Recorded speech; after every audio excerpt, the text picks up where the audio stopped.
샤른이라는 한 프랑스 사람이 나폴레옹 황제에게 밉보여서 감옥에 갇히게 되었습니다.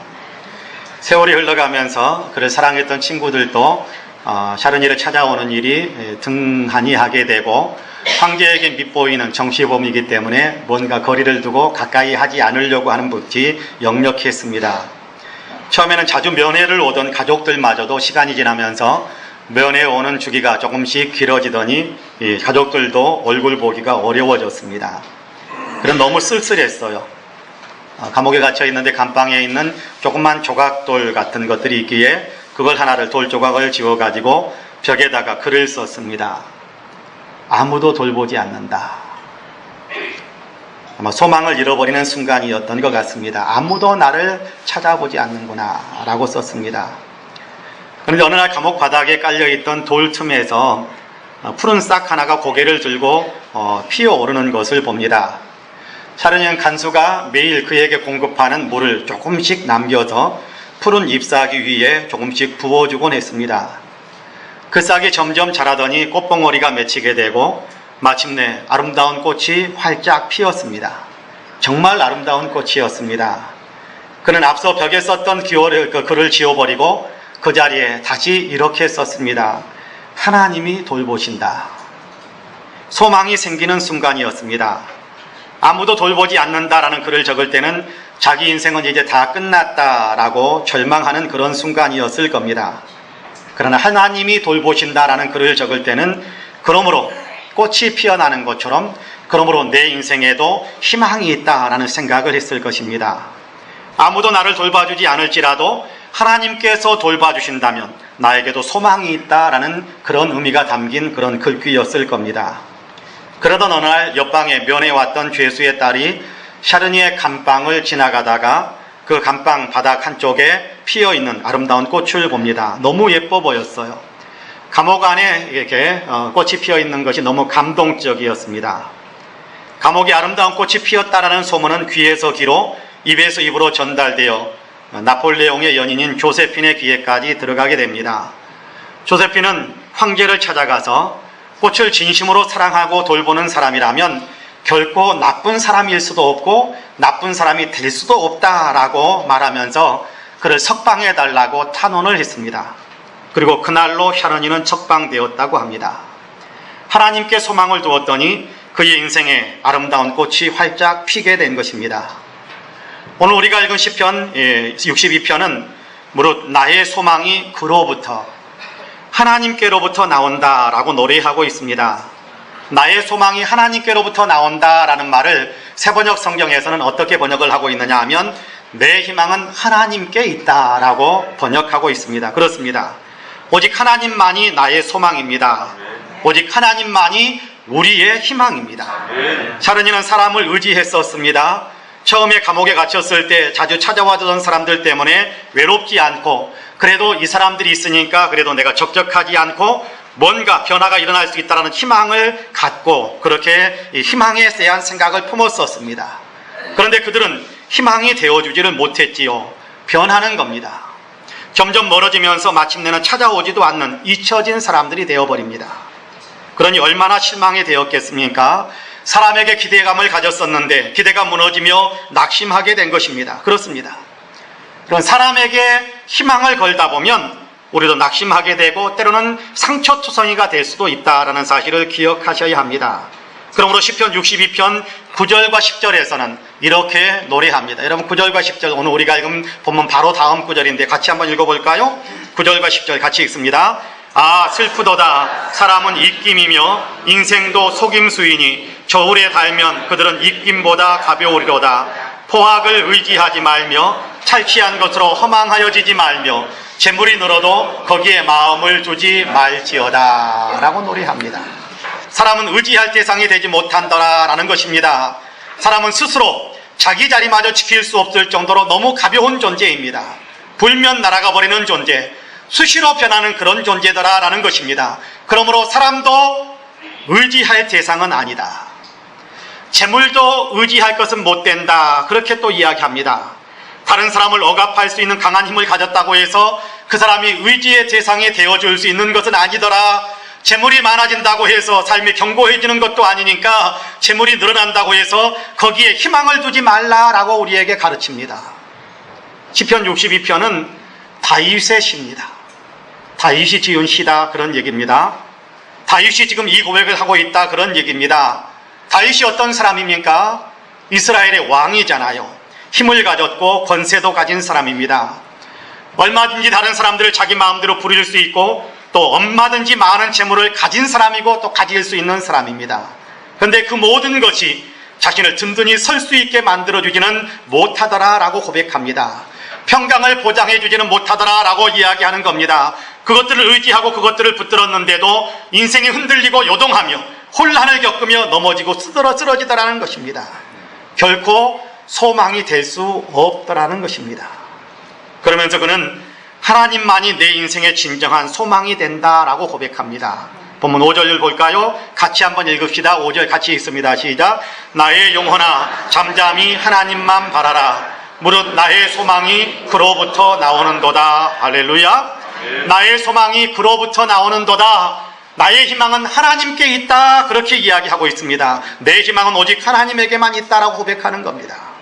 내 인생의 소망은 오직 하나님뿐이시다. 그렇게 고백하고 있어요. 나는 하나님만 바란다. 나는 하나님만 의지한다. 나는 하나님께만 내 소망을 두고 있다. 그렇게 이야기하고 있습니다. 하나님을 바라고 하나님을 의지할 때 평강으로 은혜로 채워지기 때문에 그는 하나님만 바랍니다. 하나님만이 내 희망이고 하나님만이 나의 소망이 됩니다. 그렇게 이야기합니다.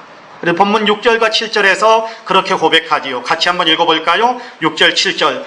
오직 그만이 나의 반석이시요 나의 구원이시요 나의 요새이시니 내가 흔들리지 아니하리로다. 나의 구원과 영광이 하나님께 있으며 내 힘의 반석과 피난처도 하나님께 있도다. 할렐루야. 오직 하나님을 의지할 때에 내가 흔들리지 않게 되더라. 하나님이 나의 반석이 되셔서, 반석은 흔들리지 않는 견고함을 나타내잖아요. 하나님이 나의 반석이 되셔서 내 인생을 흔들리지 않도록 받쳐주시는 하나님의 놀라운 은혜가 있더라. 나에게 구원이 되시고 요새가 되시고 나의 피난처가 되시고 하나님께서 내 인생을 안전하게 하시고 내 인생에 평강을 주시고 내 인생을 견고하게 하시고 흔들리지 않는 그런 든든히 서게 만드시는 하나님의 그런 은총들을 내게 베풀어 주시더라라고 이야기하면서 하나님만이 나의 희망입니다. 나는 하나님에게만 나의 소망을 두고 있습니다. 라고 고백합니다. 사실 다윗의 인생을 살펴보면요, 다윗의 인생이 파란만장했다라는 사실을 우리가 알 수 있게 됩니다. 3절과 4절에서도 그 사실을 사실은 그 애가 고백하는데요, 함축해서 고백합니다. 여러분 3절 4절 같이 한번 읽어볼까요? 넘어지는 담과 흔들리는 울타리 같이 사람을 죽이려고 너희가 일제히 공격하기를 언제까지 하려느냐. 그들이 그를 그의 높은 자리에서 떨어뜨리기만 꾀하고 거짓을 즐겨하니 입으로는 축복이요 속으로는 저주로다. 그렇게 자기의 이 처해 있는 형편에 대해서 고백하는 겁니다. 담벼락이 한꺼번에 확 무너지면 피할 길이 없습니다. 그런 것처럼 수많은 사람들이 자기의 인생을 멸하기 위해 한꺼번에 확 덤벼드는 그런 상황에 놓여 있기도 합니다. 그를 높은 자리에 올려주는가 싶더니, 그를 칭찬하면서 띄워주는가 싶더니 흔들어대고 요동치고 떨어뜨리려고 하고 밟아버리려고 하고, 그에 대해서 거짓 증거를 하고 그에게 이야기하는 것도 거짓과 또 이렇게 참소하는 그런 내용들로 가득 채워지면서 그렇게 다윗을 대하는 사람들이 많더라. 그렇게 이야기합니다. 여러분 한번 가만히 생각해 보세요. 여러분 어린 나이에 골리앗과 전쟁터에서 싸워야 했던 사람이 다윗입니다. 왕인 사울의 이렇게 추적을 받으면서 목숨을 부지하기도 어려웠던 그런 세월을 살았던 사람이 다윗입니다. 오갈 데 없는 몸이 되어서 어쩔 수 없이 블레셋 진영의 몸을 잠깐 의지하기는 했는데 블레셋의 다른 수령들이 다윗을 죽여야 된다라고 다윗을 압박해 오면서 그의 목숨을 빼앗으려고 했던 일들이 너무나도 많았습니다. 너무너무 위태한 인생살이었죠. 왕이 되어서도 마찬가지입니다. 여기저기서 반란이 일어나기도 했었고 심지어는 아들이 아버지를 죽이려고 일어났던 그런 일도 얼마나 많이 있었습니까? 그런 때에는 아무도 도움이 되어주질 못했습니다. 다윗이 잘 나갈 때는 옆에서 칭찬하면서 그의 그늘 밑에 숨어 들어오려고 했던 사람들이, 그늘 밑에 쉬러 들어오려고 했던 사람들이 많았었는데 이런저런 위기를 겪게 되니까 다 등을 돌리고 떠나버리면서 소망이 그들이 나를 좀 도와줄까 싶었는데 다 떠나버리는 그런 일들을 너무나도 많이 겪었던 사람입니다. 가지고 있던 재산이 그를 보호해주지도 못했지. 아니 재산마저 다 버리고 재산마저 다 이렇게 놓아두고 그러면서 자기 몸을 살리기 위해서 모든 것을 버린 채 도망자의 삶을 살아야만 했던 사람이 다윗입니다. 그런 생애를 살았었어요. 무엇 하나 붙들 수 없는 처지였습니다. 그런데 그때에도 하나님은 여전히 그의 곁에 계셨습니다. 그는 자기 곁에 계신 하나님, 자기와 함께 하시는 그 하나님께 희망을 품게 됩니다. 하나님께서 나의 반석이 되신다고, 하나님께서 나의 구원자가 되신다라고 믿음을 가지고 하나님을 앙망하면서 일어나는 것이 다윗의 모습이거든요. 나의 영혼아 잠잠히 하나님만 바라라. 내 영혼아 잠잠히 하나님만 기다려라. 하나님께 소망을 두고 하나님의 도우심을 기다리며 견뎌낸 겁니다. 그리고 마침내 다윗은 하나님의 도우심으로 모든 역경을 이겨내며 이스라엘의 왕으로 등극하게 되고 왕의 자리에서 쫓겨났었지만 다시 예루살렘의 왕으로 돌아오게 되는 그런 엄청난 은혜와 엄청난 복을 누리게 됩니다. 그렇습니다. 하나님께 소망을 두면 하나님께서 그 소망을 부끄럽지 않게 만들어 주십니다. 할렐루야. 네. 하나님을 믿으면 하나님께서 그 믿음을 부끄럽지 않게 만들어 주십니다. 할렐루야. 네. 믿으시기를 바랍니다. 네. 하나님을 붙들면 하나님께서 우리를 붙들어 주십니다. 아니 사실은 하나님께서 우리를 붙들고 계시지요. 그런데 우리는 그 사실을 모른 채 우리의 손이 허공에 떠 있는 것처럼 아무것도 붙들지 않고 있는데 하나님께서 붙들어 주시는 그때에 우리가 우리의 손을 뻗쳐서 다시금 하나님을 강하게 붙잡으면 하나님께서 우리의 반석이 되어주시고 우리의 구원이 되어주십니다. 믿으시기를 바랍니다. 미국의 백화점 왕인 페니의 이야기입니다. 그는 목사의 아들로 태어나 사업에 투자를 했었습니다마는 심한 재정난으로 망했습니다. 자살까지 그는 생각하게 됩니다. 급기야는 미시간주에 있는 미시간주 배틀크릭에 있는 격리병원에 수용당하기까지 합니다. 어느 날 아침 낭망하고 좌절한 그에게 찬송 소리가 들려오기 시작합니다. 얼마나 무겁겠습니까? 몸이 천근만근일 겁니다. 모든 것이 다 실패했고 죽어야겠다라는 생각까지 했던 사람이 몸이 가벼울 리가 없죠. 마음이 무겁고 몸도 무거운 몸을 이끌고 맥없이 찬송 소리가 나는 곳을 찾아서 발걸음을 옮겼어요. 어떤 건물 특별실에서 기도회가 열리고 있었습니다. 조심스럽게 그곳에 들어가 맨 뒷자리에 앉아 있는데 매우 친숙한 찬송 소리가 들려오는 겁니다. 너 근심 걱정 말아라 주 너를 지키리 주 날개 밑에 거하라 주 너를 지키리.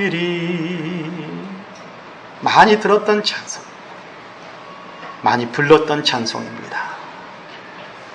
그 찬송을 들으면서 그의 마음에서 좌절감이 조금씩 빠져나가더니 마음의 용기와 확신이 일어나기 시작합니다. 그래서 그는 견딜 수 없는 마음으로 하나님 앞에 부르짖습니다. 하나님, 사랑하는 하나님, 저는 아무것도 할 수 없습니다. 저를 좀 돌봐주십시오. 저를 좀 붙들어 주십시오. 돈을 의지했었습니다. 그런데 돈은 날아가 버리고 사업은 망했습니다. 인생이 곤두박질 쳤습니다. 그래서 건강마저 잃어버리고 병원에 입원했는데 입원해 있는 그 병실에서 그는 하나님을 향한 소망의 눈을 뜨기 시작하는 겁니다. 그래서 하나님께 부르짖는 겁니다. 사랑하는 하나님, 저는 아무것도 할 수 없습니다. 저를 좀 돌봐주십시오. 저를 좀 붙들어 주십시오. 저를 좀 도와주십시오. 그 순간에 자신에게 일어났던 일에 대해 그는 후에 이렇게 고백하며 이렇게 기록을 하고 있습니다.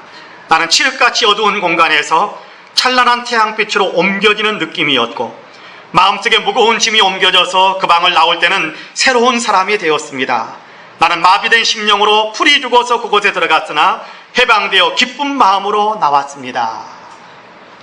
소망을 하나님께 두면서 그의 마음과 그가 삶을 대하는 태도가 변하기 시작했다라는 내용을 그는 그렇게 표현하고 있습니다. 페니는 건강을 되찾게 되었고 사업에도 재기해서 크게 성공할 수 있었습니다.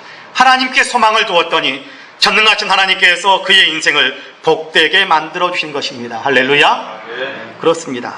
하나님께 소망을 두면 하나님께서 구원이 되시고 반석이 되시고 요새가 되어 주십니다. 네. 그러므로 다윗은 문제가 있고 위기가 닥쳐올 때마다 항상 자신에게 그렇게 이야기합니다. 자기 자신에게 그렇게 이야기하는 겁니다. 스스로를 가르치는 것인데, 나의 영혼아 잠잠히 하나님만 바라라. 내 영혼아 잠잠히 하나님만 기다려라. 내 영혼아 잠잠히 하나님만 바라고, 내 영혼아 하나님이 오시니까 하나님을 기다리자라고 이야기하는 겁니다. 하나님을 기다려라. 그래, 하나님을 기다리자. 하나님께서 간섭해 오시면 모든 것이 변하게 된다. 그러므로 하나님을 기다리자라며 스스로를 위로하고 스스로를 격려했던 것입니다. 아무리 어려워도, 아무리 힘들어도 하나님이 계시기 때문에 희망이 있다는 것입니다. 하나님의 이름은 구원입니다. 하나님의 이름은 희망입니다. 그렇습니다. 하나님은 구원의 희망입니다. 그러므로 하나님을 바라면, 하나님을 앙망하면 하나님은 놀라운 구원의 역사를 펼쳐주십니다. 다윗은 이 사실을 믿었던 겁니다. 그리고 자기만 믿는 것이 아니라 우리에게도 믿으라고 권면하고 있습니다. 자신의 삶에서 경험한 하나님입니다. 하나님께 소망을 두었더니 하나님께서 소망의 믿음대로 구원해 주신 수많은 체험을 가지고 있었던 사람입니다. 그러므로 자기의 체험을 기반해서 백성들에게, 우리에게 권면하는 겁니다. 하나님을 믿어라. 그럼 8절 같이 한번 읽어볼까요? 8절 같이 읽습니다. 시작. 백성들아 시시로 그를 의지하고 그의 앞에 마음을 토하라. 하나님은 우리의 피난처시로다. 셀라. 할렐루야. 다윗이 외치는 겁니다. 백성들아 라고 외치는 겁니다. 자기 백성들에게 외치는 얘기지요. 하나님의 백성들에게 외치는 얘기지요.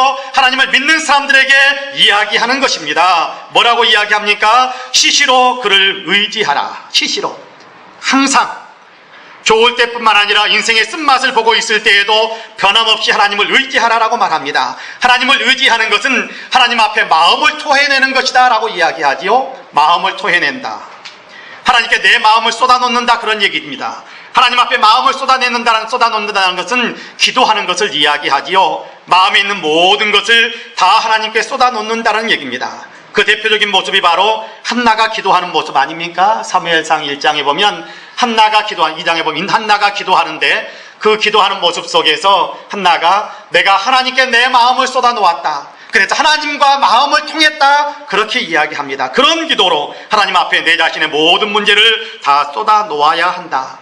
왜 그렇게 해야 됩니까? 그렇게 할 때 하나님께서 우리의 피난처가 되어주시기 때문입니다. 하나님께서 우리를 구원하시고 보호해 주시는 우리의 피난처가 되어주시기 때문에 우리가 마음을 다 하나님 앞에 쏟아 놓으며 하나님께 소망을 두는 그런 믿음의 삶을 살아야 하는 겁니다. 그러므로 하나님께 소망을 두고 하나님께 마음을 쏟는 기도를 드리는 저와 여러분 되시기를 간절히 원합니다. 성도 여러분, 하나님께 소망을 두고 하나님을 의지하시기를 바랍니다. 하나님이 피난처가 되신다는 사실을 굳게 믿으면서 하나님께 마음을 쏟으시기를 바랍니다. 그럴 때 하나님의 놀라운 구원의 은혜를 맛볼 수 있게 될 것입니다. 하림 닭고기 모르는 사람이 아마 없을 겁니다. 닭고기의 대명사처럼 그렇게 되어 있는 하림 닭고기. 이 하림 산업을 시작한 창업주는 김홍국 회장인데요, 이분은 교회의 장로님이기도 합니다. 이분이 집사님이셨을 때 아파트 건설 사업을 하기 위해 당시 시가 약 100억 원가량 나가는 1만 평의 대지를 확보했었습니다. 근데 본인이 출석하는 익산의 신광교회가 새 성전 건축을 위해 건축 부지를 찾는다는 사실을 알고 자신이 확보한 땅을 시세의 절반 가격으로 교회에 넘겼답니다. 그리고 받은 땅값에서 절반을 떼어 또 건축 헌금으로 다시 봉헌했습니다. 얼마나 놀랍고 고귀한 헌신입니까? 그런데 그의 하림의 양계장에 불이 났답니다. 전체가 다 타버렸습니다.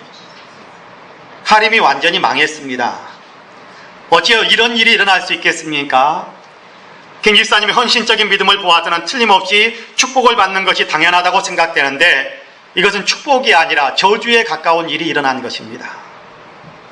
이러실 수 있느냐며, 하나님 어찌 나를 버리시냐며 딸을 짱을 치며 하나님을 원망할 수도 있는 그런 일이 일어나고 말았습니다. 익산 신광교회 담임 목사님 장덕순 목사님도 어이가 없어서 김 집사님을 부둥켜 안고 엉엉 울었다고 합니다. 하지만 하림의 김 회장님은 도무지 이해가 안 가는 절망적인 상황에서도 낙심하지 않고 다시 도전합니다.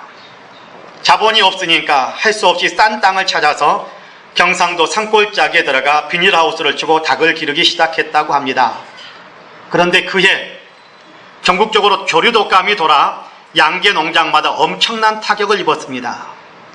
하지만 하림의 양계장은 산골 깊은 곳에 있어서 아무런 피해를 입지 않았다고 합니다.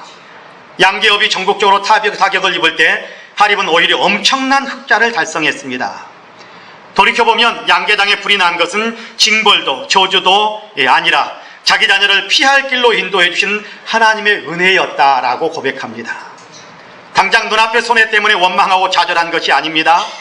김 이사님은 끝까지 하나님을 믿고 신뢰하며 하나님께 소망을 두고 하나님을 의지하며 다시 일어서기 위해 몸부림을 쳤는데 하나님께서 넘치도록 풍성한 믿음을 주시고 은혜와 더불어서 보상까지 해주신 것입니다.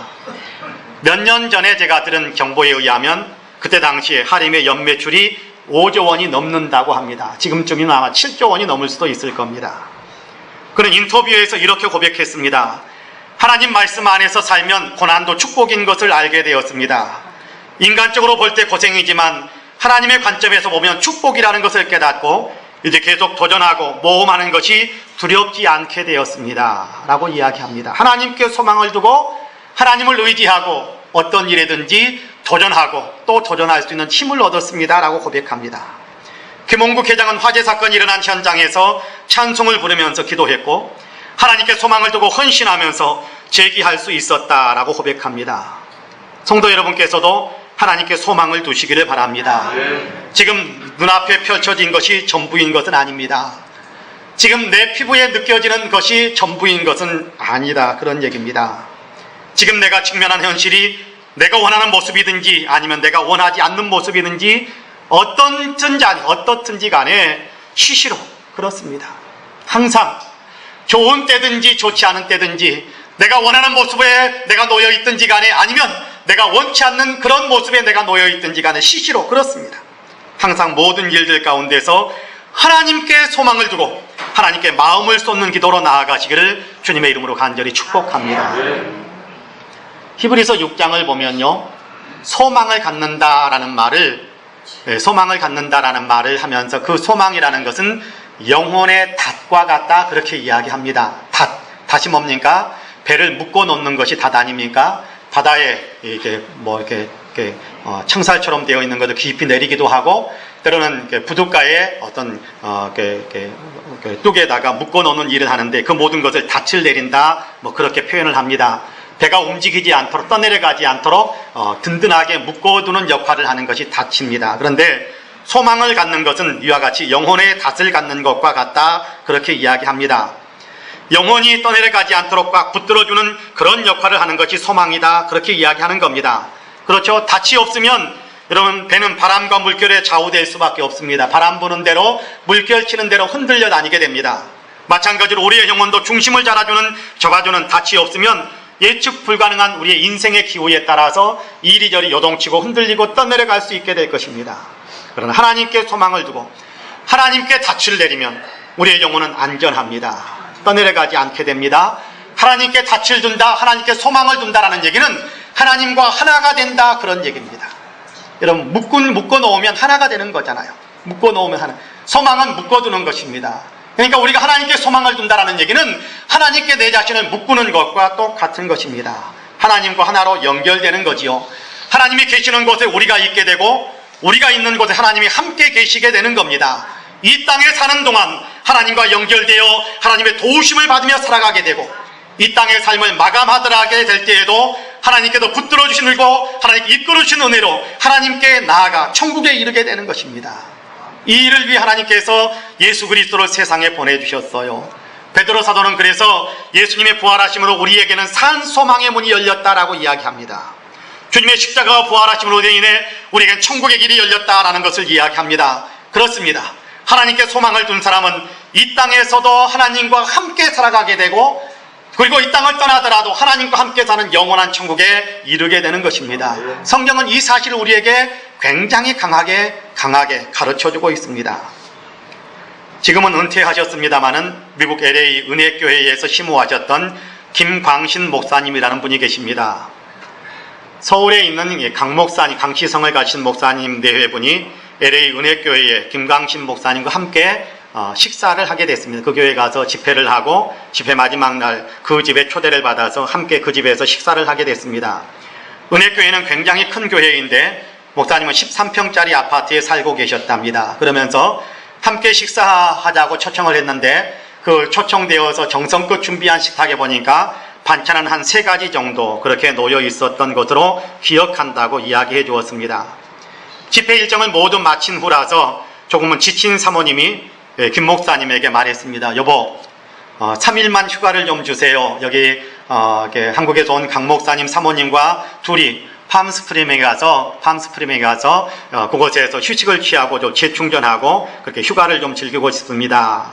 그러자 강사로 갔던 강 목사님은 좋아서 그렇게 하시라고, 집안일은 남자들끼리 우리 둘이 있으면 둘이 할 테니까 사모님들 둘이 가서 팜스프링에 가서 휴가를 좀 즐기고 좀 편히 쉬다 오라고, 재충전해서 오라고 그렇게 등을 떠밀듯이 이야기를 합니다. 그러자 은혜교회 김 목사님이 정색을 하면서 손가락으로 위를 가리키면서 이렇게 말했답니다. 여보, 저 세상에 가면 영원한 휴가가 있는데 왜 이 땅에서 짧은 인생을 그렇게 낭비하면서 살려고 그래요? 강 목사님은 그때 많은 도전과 은혜를 받았다고 이야기를 해 주었습니다. 하나님께 소망을 두고 살아가는 사람, 그렇죠? 그래서 이 땅에서 하나님과 동행하면서 살고, 그래서 천국을 기대하면서 살아가는 사람, 내가 이 땅을 떠나면 천국의 영원한 안식 영광에 들어갈 것이다라는 기대감을 가지고 살아가는 사람, 하나님께 소망을 두고 살아가는 아름다운 사람의 모습을 통해 나도 이렇게 열심히 살아야겠다라는 그런 도전과 은혜를 받았다라는 얘기를 해 주었습니다. 사랑하는 성도 여러분, 여러분은 무엇에 소망을 두고 계십니까? 소망은 영혼의 닷과 같아서 우리를 소망하는 그것과 하나로 묶어주는 역할을 합니다. 다윗은 우리에게 사람에게 소망을 두지 말아라, 재물에게 소망을 두지 말아라, 그렇게 가르쳐 줍니다. 우리도 찬송가를 통해 그렇게 고백하고 있지 않습니까? 세상 물건 불탈 때에 너도 타겠구나. 우리 그렇게 찬송하면서 세상 것에 소망을 두는 것, 세상 것 의지하는 것이 부질없는 짓이다라고 우리가 고백하고 있잖아요. 그렇습니다. 세상에 소망을 두지 마시기 바랍니다. 물론 세상에서 열심히 사셔야 합니다. 우리 성도님들은 누구보다도 열심히 사는 사람들이 되시기를 바랍니다.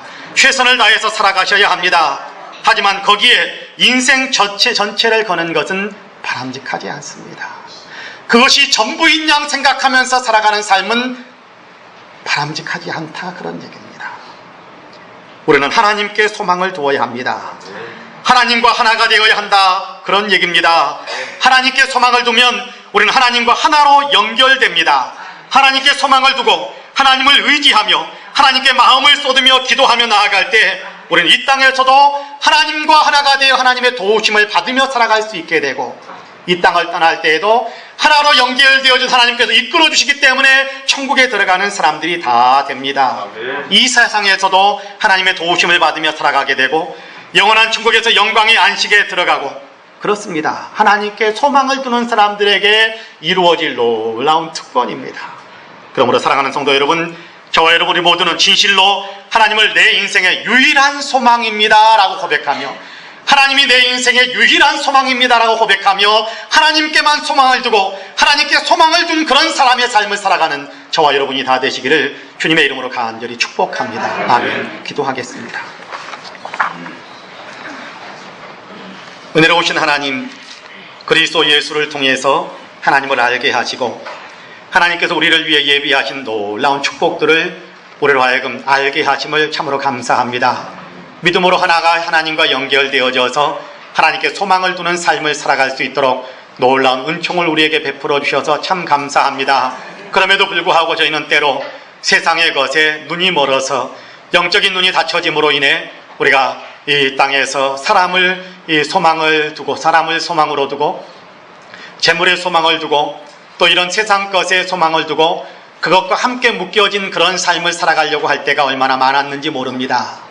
주님, 우리를 기억하시고 이 시간 말씀으로 우리를 깨워주셨사오니 이제 우리가 세상은 열심히 살고 최선을 다해서 살지만 그럼에도 불구하고 우리의 소망은 하나님께 있다라는 사실을 기억하고 고백하며 소망을 둔 아름다운 믿음의 삶을 살아가는 우리 모두가 될 수 있게 하여 주시옵소서. 감사하옵고 예수님의 이름으로 기도합니다. 아멘.